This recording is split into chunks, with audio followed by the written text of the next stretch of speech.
air terjun 2 tingkat di sana, boleh lihat. Jadi saya menunjuk ke arah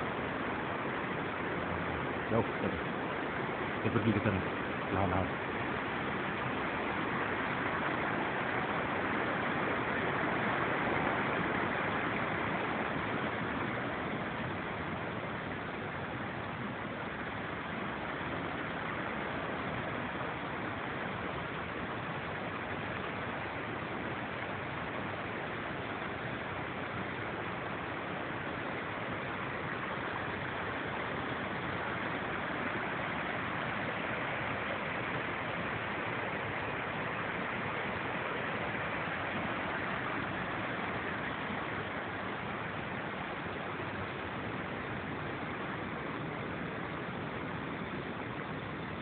Akan cuba pergi rapat mungkin yang boleh.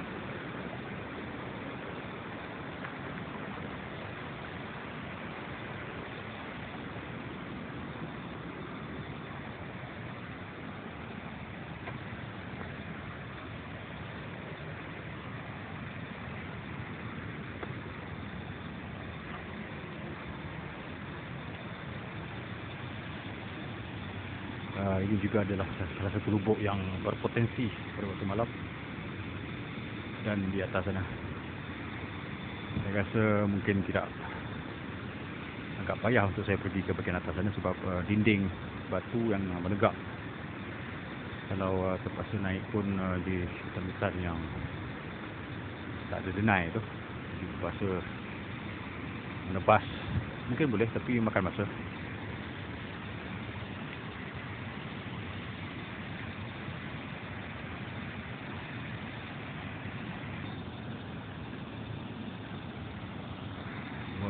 Dapat saya lihat dari kejauhan ini, air terjun yang pertama, air terjun yang kedua.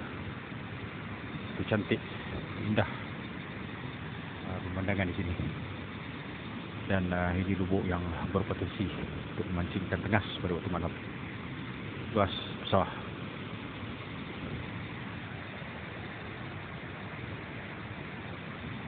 Setakat ini saja daripada sebuah sungai di bahagian hulu di dalam negeri Perak. Terima kasih.